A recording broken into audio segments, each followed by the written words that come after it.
Take and travel with NGT में आपका स्वागत है। Welcome friends. In double refraction we are using Huygens principle and construct circular wave front as well as ellipsoidal wave front when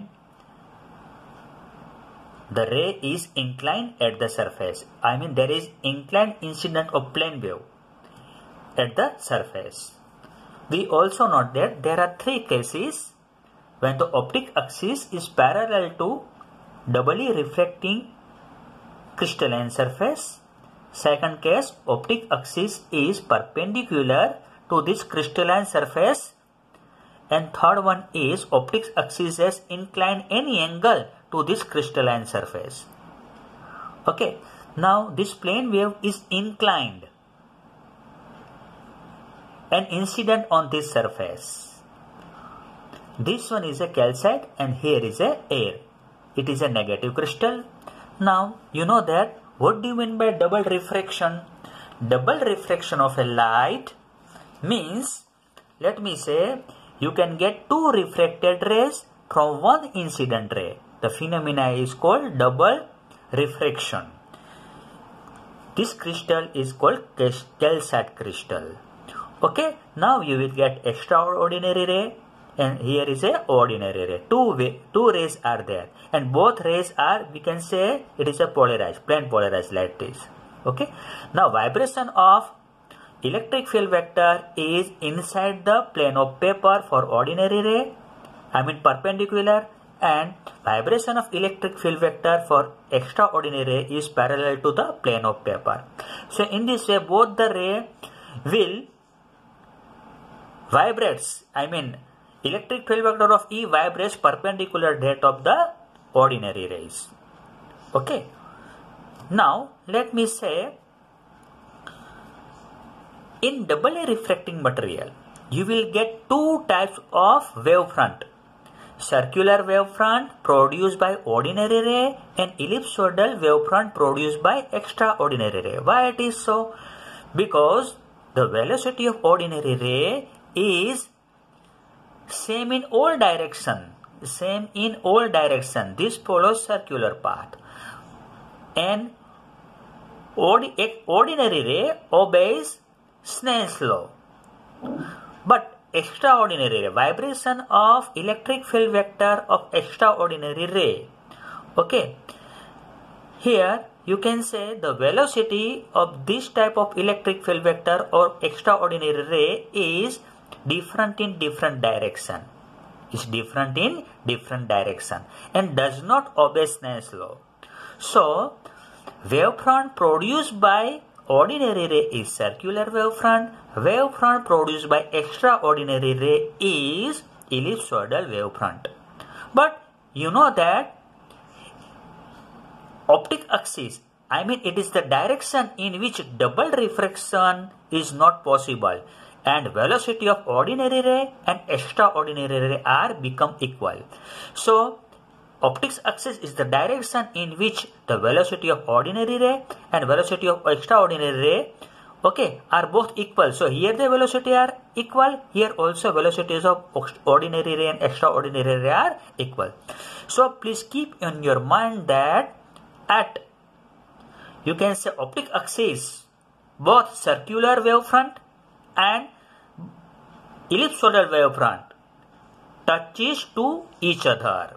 Okay, now let us start our original example or original question. Okay, here in first case, optic axis of crystal is parallel to surface. This one is a surface of a doubly refracting material, I mean calcite material.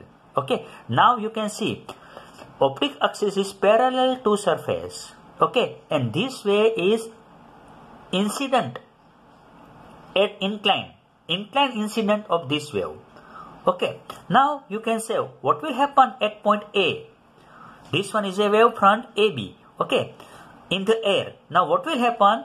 This wave front will come forward and touch at point A. What will happen? It will be splitted into two rays because this material is doubly refracting material. One wavefront will give circular wavefront. Okay, this circular wavefront is for ordinary ray. Another wavefront will give ellipsoidal wavefront. It is wavefront produced by extraordinary ray. Clear? Now, what will happen? Why this wavefront touches together here? We can draw wavefront that both wavefront have same velocity. So they should touch here, because at this point and this point, why it is so? Because here is a optic axis. So at optic axis, both wavefronts should touch. We should construct wavefront like this. Clear? So this is the fundamental method. Here both wavefront must be touched. Now you can get at point C. What will happen? After some time, okay, when the A point, this wavefront touches at point A, after some time B point will be touches at point C, comes at point C. Again this produce double refraction phenomena. But you can see this point is lag behind, okay, because at B point will come here after some time, and this time is called elapsed time. Okay, so before this time A point is touches here. Okay, so this point BC is this distance. Okay, time for this distance, it is called elapsed time. Now let me say, from this point you can draw a tangent for circular wavefront. It is called CO. So CO is wavefront of ordinary ray. Okay, so this one is construction for wavefront from ordinary ray. Now again you make tangent for this ellipsoidal. Okay, at this curve you can say the tangent CE is wavefront of extraordinary ray. This is again wavefront from extraordinary ray, like this. Okay, now you can say distance traveled by O ray wavelet in elapsed time T is given by AR equal to BC by mu 0. BC by mu 0. BC is the distance and mu 0 is refractive index of ordinary ray. Again, distance traveled by O ray wavelet in elapsed time T is equal to AR dash, because both distance of this AR and AR dash does not equal here. You can see. Okay, so this will be equal to AR dash equal to BC divided by mu E. Mu is refractive index of extraordinary ray, like this. Okay, now you see that this wavefront, okay, comes earlier than this ellipsoidal wavefront comes earlier than circular wavefront. So let me say VE is greater than V0 in this figure. Okay, so again the different direction of O rays and E rays produce. This one is the direction of O rays. How you produce the direction? From this tangent. You can see here at this touch point. Okay, here you can make a direction of ordinary ray. From this touch point here, this one is a tangent. From this touch point you can make the direction of extraordinary ray. Now you also observed, okay, distance traveled by extraordinary wavelet is greater than distance traveled by ordinary wavelet in first case. Okay, so this one is called construction of wavefront using Huygens principle. When there is inclined plane wave incident at this surface and optic axis is parallel to crystalline surface of this calcite crystal, I mean double refracting material. So this one is case 1. Now check case number 2. Optic axis of crystal is perpendicular to the surface. So this one is a parallel surface. This one is a optic axis is perpendicular surface. Optic axis is perpendicular to this crystalline surface. Clear? Now this one is again point A, point B. This one is time taken to reach B point to C is again called elapsed time, like this. Now what will happen? Your optic axis is in this direction. So along the optic axis, the wavefront of ordinary ray and wavefront of extraordinary ray, okay, must touch at this point, because in this direction, you can see in this direction both wavefront must be touch here. Okay, so we will draw both wavefront like this. This one is wavefront of circular wavefront. This one is wavefront or wavelets of ellipsoidal wave. Okay, this one is for ordinary ray. This one is for extraordinary ray, because a ray will be divided into ordinary ray and extraordinary ray. So at this point you can say here. But you know that at this optic axis, both wavefront touches same point. Okay, you draw a tangent from C. So CO and CE dash both are same. Okay, CO is wavefront of OA, CE is wavefront of E ray. Both are equal. Both are same here. Okay, so what will happen? We can say that in this case, velocity of extraordinary ray is equal to the velocity of ordinary ray here in this case, because at this point is the optic axis. At optic axis, velocity of ordinary ray and extraordinary ray are equal. Okay, and they will travel in same direction. Yeah, at this touching point, you now make a direction. Okay, this one is the vibration of electric field vector of extraordinary ray.